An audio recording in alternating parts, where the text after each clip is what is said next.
Z plus ক্যাটাগরির security hold করেন, তারা কখনো ডিজাস্টারের সাথে সাথে বেরোন না।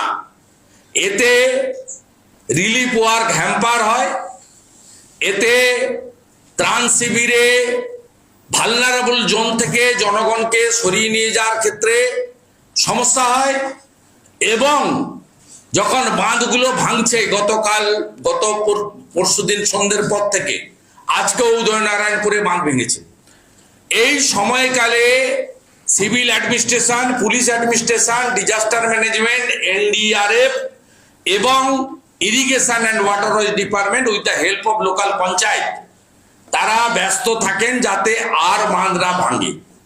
বালির ব্যাগ দেওয়া, নেট দেওয়া, বোল্ডার ক্লে দেওয়া, যেখানে যেটা লাগে, কোথাও গাছের ঝোপঝাড়ও ফেলতে হয়। এই